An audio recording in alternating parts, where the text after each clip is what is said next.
Bien, ya estamos de regreso aquí una vez más en tu programa Atrévete a ser diferente. Yo espero que muchos se estén atreviendo a ser diferentes con estos programas que hemos tenido la oportunidad de emitir por este canal. Pues estamos hablando en este tiempo del tema de la confesión, del trabajo que nos cuesta a veces confesarnos, de todas las gracias que produce la confesión, de por qué es que nosotros no nos confesamos o no nos queremos confesar, de cómo es Dios de misericordioso que borra todos nuestros pecados y se olvida de ellos y que no hay pecado que Dios no perdone. Y todo esto es para invitarte a que vivas realmente una vida libre, feliz, en la medida en que uno tiene el hábito de estarse confesando con frecuencia, no de los mismos pecados, pero sí por lo menos de aquello que va ensuciando su vida diaria. Recordemos lo que comenté al principio del programa sobre el pecado venial y el pecado mortal, que está en 1 de Juan capítulo 5, versos 16 y siguientes.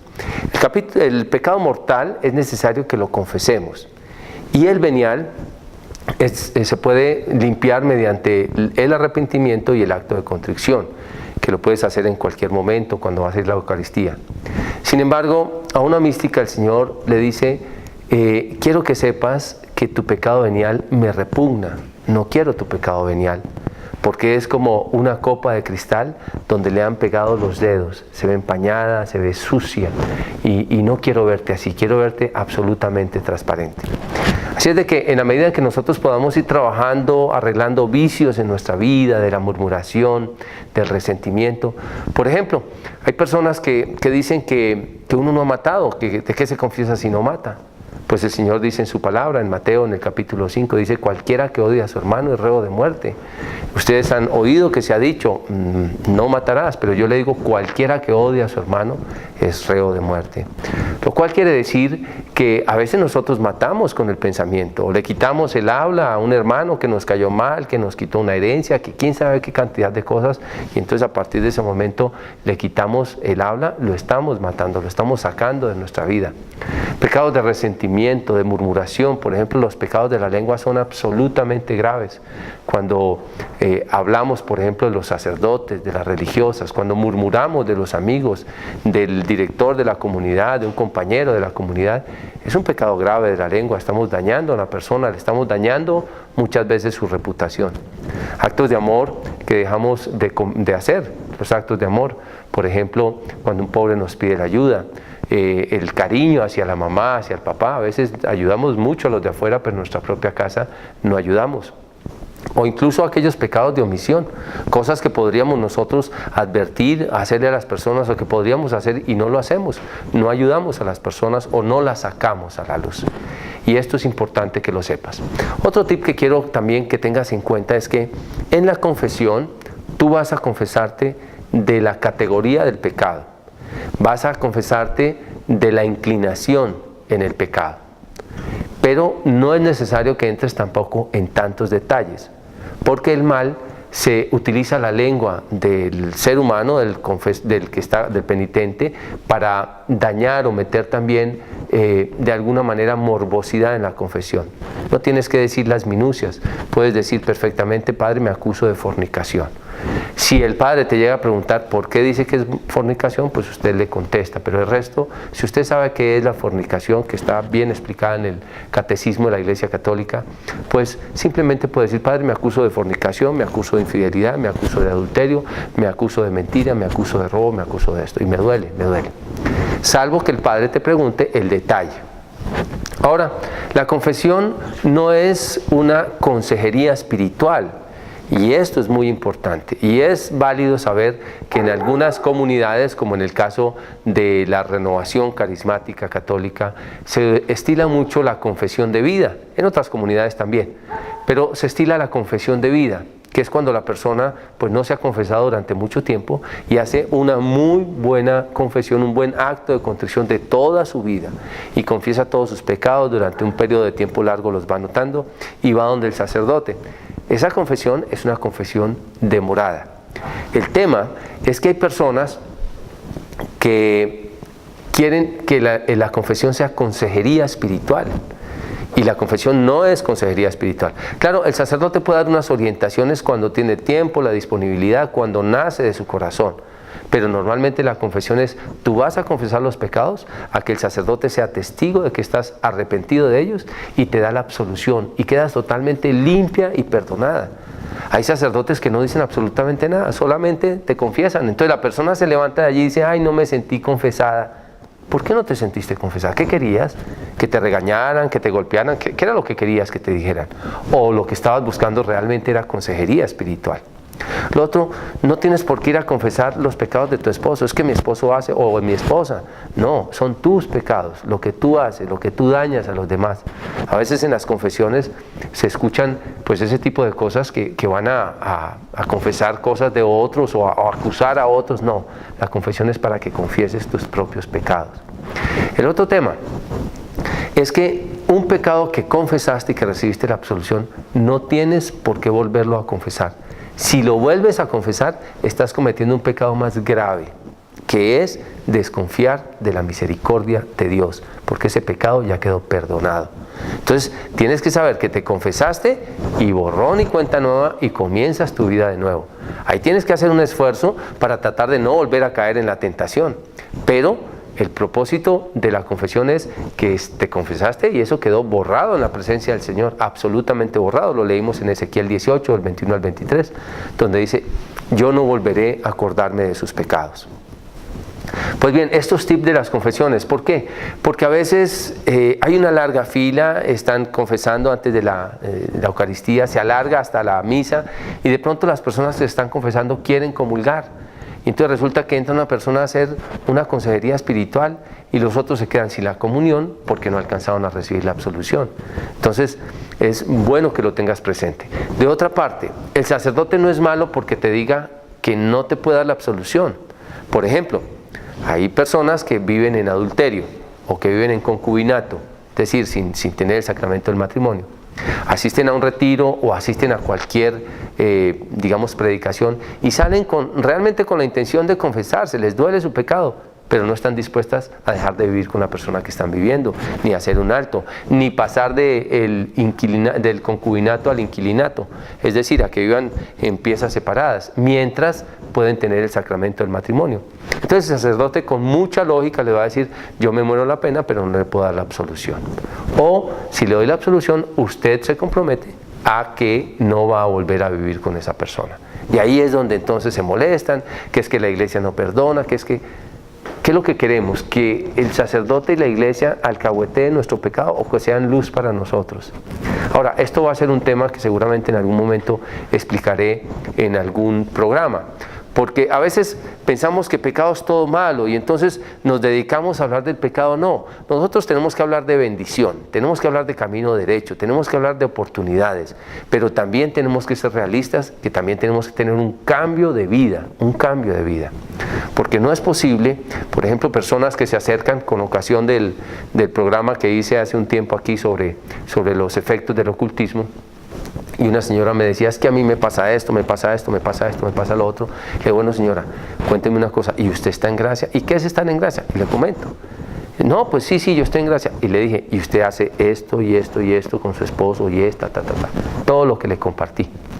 Y me dice, ay, sí, nosotros lo hacemos, entonces no está en gracia. Entonces, ¿cómo quiere que el mal no la toque si usted no está en gracia, si usted está habitando el territorio de la oscuridad? Entonces, hay que obedecer, pero no tanto por el obedecer, sino porque quien se enamora de Jesús, quien ama a Jesús, es una persona que está dispuesta a dejarlo todo. Cuando un joven se enamora de una mujer, atraviesa la ciudad en bicicleta y hace lo que sea, sale a las 3 de la mañana, toma el transporte que haya que tomar, incluso hace hasta ayuno, con tal de ir a ver a su amada. Pues eso es lo que nosotros deberíamos hacer, dejarlo todo, con tal de ¿qué? De ver a nuestro amado todos los días en la Eucaristía. Pero qué triste, como el caso de Saúl, que vendió los derechos de su primogenitura por un plato de lentejas. A veces preferimos el momentico de placer y nos apartamos de la gracia de Dios. Pero es porque realmente no estamos verdaderamente enamorados. Así que hay que pedirle al Señor la gracia de que, Señor, ayúdame a enamorarme de ti. Luego ya por último, viene el proceso de la reparación y este es hermosísimo. Porque En la reparación es como el famoso cuento que circula en el internet y en muchas partes del niño que decía muchas groserías y su padre estaba aburrido, pero el niño ya estaba con la costumbre de decir las groserías. Entonces le dice a su padre: papá, ¿qué hago? Yo no quiero decir groserías, pero es que se me salen. Entonces él le dice: hijo, vamos a hacer una cosa. Detrás de la puerta, cada que digas una grosería, pues clavas una puntilla. Y así empezó a hacerlo. Cuando se vio que tenía una cantidad de puntillas clavadas, dijo: no, yo definitivamente tengo que cambiar. Entonces le dice su padre: ahora, cada vez que te evites de decir una grosería, quitas una puntilla, con eso vas a reparar lo que hiciste. Y así fue.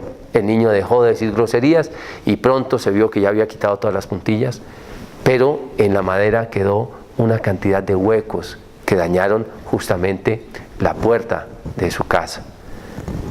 ¿Qué hacer entonces? Hay que reparar esos huecos que dejaron. Y ese es el proceso precisamente de la reparación de culpa. ¿Cómo lo hacemos? Pues hay un texto muy bonito que está en el Evangelio de Lucas, en el capítulo 19. Y allí en Lucas 19 nos habla de Zaqueo. Zaqueo, un hombre corto de estatura, que se montó en un sicómoro para ver a Jesús, porque iba pasando, le habían hablado del Señor. Y Jesús, que iba allí, este hombre que había tenido también un acto de fe, pero a la vez un acto de humildad. Yo, lo que es este hombre, este santo, yo lo quiero ver y hago lo que sea. Me monto donde sea, pero yo lo quiero ver. Yo te pregunto, ¿nosotros hacemos lo que sea por ir a recibir la gracia de Dios? ¿Hacemos lo que sea por ir a tener contacto con el Señor? ¿O nos buscamos la misa más cortica? Porque entre más rápido sea la misa, rápido me deshago de esto. O muchas veces salimos de misa diciendo: pues siquiera ya salimos de esto, como si eso fuera una obligación. Zaqueo no. Zaqueo tenía hambre de ver a Jesús, porque estaba lleno de pecado. Y así se subió en ese árbol para poderlo ver. Y Jesús, sabiendo, porque Jesús percibe el alma que desea reparar, la percibe de lejos. Y dice, lo vio y le dijo: Zaqueo, hoy me tengo que quedar en tu casa. Y Zaqueo bajó a prisa. Era tal el hambre que tenía de verse con Dios, de reparar su vida, que inmediatamente bajó y lo recibió en su casa. Y estando en su casa, Zaqueo le dice al Señor: mira, maestro, si a alguien le he robado algo, le devolveré 4 veces, y le devolveré a todo el que le he quitado, Señor, le devolveré lo que le he robado. En ese momento el Señor le dice: Zaqueo, hoy ha llegado la salvación a tu casa. Fíjate que no se lo dice antes de que Zaqueo tomara la decisión de reparar. Se lo dice es cuando Zaqueo toma la decisión de reparar. Jesús le confirma con esa palabra: hoy ha llegado la salvación a tu casa. Como quien dice, la verdadera salvación llega después de la reparación, cuando la persona demuestra que sí quiere arreglar las cosas, que sí quiere cambiar. Es el mismo tema cuando un esposo o una esposa le dice a su pareja: es que no te voy a ser infiel, pero sigue ocultando las llamadas del teléfono, sigue ocultando el computador, sigue ocultando los mensajes. Entonces, al fin, ¿qué? ¿Si quiere o no quiere? Porque si no hay proceso de reparación, es imposible que ese matrimonio, que ese hogar se vuelva a equilibrar. Entonces, la reparación es fundamental para todo. Y nosotros nos vamos convirtiendo en personas que reparamos primero por nuestro pecado personal. Y esto es lo primero que hacemos. Esto también lo vamos a ver seguramente en el proceso de la conversión. Primero reparamos por nuestro pecado personal. Luego comenzamos a hacer actos de reparación por el pecado de nuestra familia. Luego por el pecado de nuestra ciudad, luego por el pecado de nuestro país y finalmente por todo el pecado de la humanidad, que fue el caso de Sor Faustina Kowalska, que hacen actos de reparación por la humanidad entera. Entre ellos ofrecen ayuno, hacen oraciones delante del Santísimo, ofrecen algunas mortificaciones que nos ayudan a reparar por pecados. Incluso también ahí están metidas las almas del purgatorio, que tanto nos piden que reparemos por sus pecados. Recuérdate que nosotros somos la iglesia militante, porque estamos vivos, estamos militando para llegar al cielo. Luego la iglesia purgante, que son las almas del purgatorio, que va a ser otro tema que voy a tocar en estos programas. Y finalmente la iglesia triunfante, que son los santos, las santas, toda la Santísima Virgen María, los santos ángeles de Dios, el Padre, el Hijo y el Espíritu Santo. Esa es nuestra familia que nos está esperando en el cielo, y por eso es necesario que estemos todos en gracia, en confesión. Ahora, quiero darte otro tips. Siempre en tu oración, todos los días, en la mañana o en la noche, cuando sea tu tiempo de oración, dile al Señor: Señor, no permitas que yo me muera sin estar en gracia. O regálame la gracia de que yo al morir esté en gracia contigo. Y el Señor, te lo aseguro, si lo haces de corazón, el día que estés, tal vez previo a un infarto, lo que sea que te vaya a suceder, el Señor te va a regalar esa gracia de la confesión. Pues este es el proceso de la reparación. Y aquí viene una cita más, que es la que está en Santiago, en el capítulo 5, verso 20. Dice allí, quien ayuda a encaminar a un pecador de su pecado, le salva de la muerte y repara multitud de pecados. Cuando tú empiezas a hablar a favor de la vida, en contra de lo que antes hacía y a favor de lo que ahora es lo bueno, tú comienzas a reparar por tus propios pecados. Pues este es el proceso. Yo pienso que no hay disculpa. Yo pienso, no tanto por disculpa. Yo quiero pedirte que te enamores del Señor. Y por eso es que en este momento quiero invitarte a que hagamos un alto y vamos a orar. Vamos a orar por ti, vamos a orar por mí, vamos a orar por la humanidad en general. Vamos a colocarnos en la presencia del Padre, del Hijo y del Espíritu Santo. Amén. Dios Padre de amor, quiero darte gracias por esta hora que nos regalas en este momento. Quiero darte gracias por la luz de tu Santo Espíritu. Quiero pedirte, amado Padre Celestial, que soples sobre nosotros tu gracia y tu amor. Quiero darte gracias porque tu bendita palabra siempre se cumple. Porque tú dices que cuando hay 2 o 3 reunidos en tu nombre, tú estarías allí en medio de ellos. Y yo sé que ya tú estás aquí en medio de nosotros, porque aquí hay más de 2 o 3. También dice, Señor, que si nos ponemos de acuerdo para pedir algo en oración, tú nos lo concederías. Y así es, Señor. Ya estamos de acuerdo. En primera instancia, Señor, para pedirte perdón por nuestros pecados. Reconocernos frágiles, pequeños, débiles. Caemos en tantas cosas, Señor. Deseo de reconocimiento, murmuración, apegos, idolatría, falta de misericordia, Señor. Caemos también en mentira. No hemos podido erradicar las mentiras de nuestros labios. Tenemos pecados de susceptibilidad, Señor, porque nos hieren las personas. También pecados de ira, de mal genio. También cometemos pecados de gula. A veces no hemos terminado de desayunar cuando ya estamos pensando en lo que vamos a comer. Te pedimos perdón, Señor, por nuestro orgullo, por nuestra soberbia. Quiero orar de manera especial por esas personas que les ha costado mucho trabajo vencer un pecado, una debilidad. Por aquellos que están atados a la droga, Señor. Te pido que hoy envíes un salvavidas, un auxilio, Señor, para sus vidas, que los haga salir de este lugar.